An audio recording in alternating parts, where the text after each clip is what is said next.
Hi guys, today we'll be treating a topic known as my worst nightmare in medical college.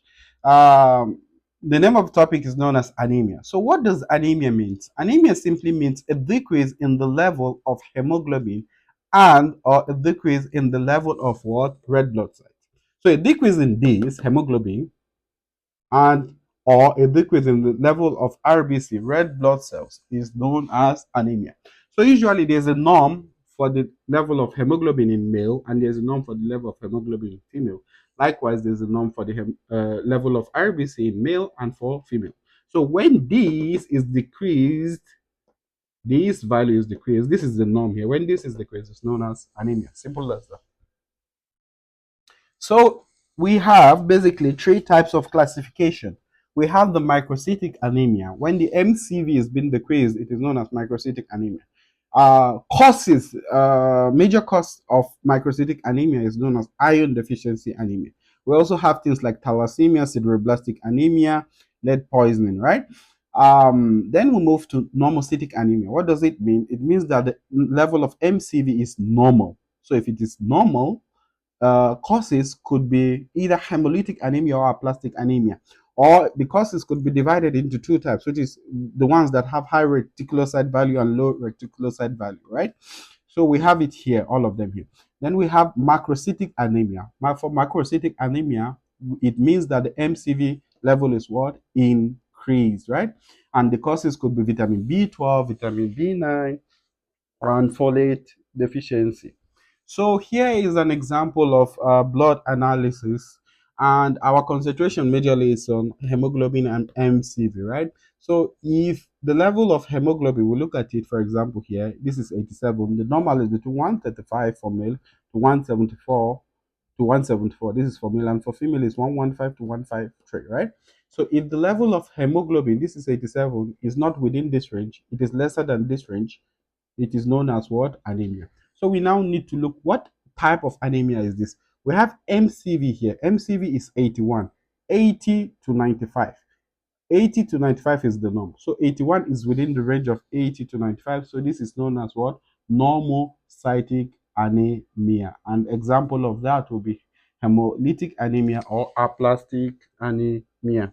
So this is another example. We have hemoglobin here, which is 93, and this is for a woman here. So if the level here is being decreased, the level of hemoglobin is not within this range, is decreased. And then we go to MCV, we find out that this is 82, and this is within the normal range. So this is also an example of what? Normal cytic anemia. Now we move to the next one. We have here hemoglobin is 59. This is for a woman, and we know that this level is being what? Decreased. The level of hemoglobin is decreased. So MCV here is 103, and the normal range is 180 to 95. So this is increased. MCV is increased. So if it's increased, it is known as what?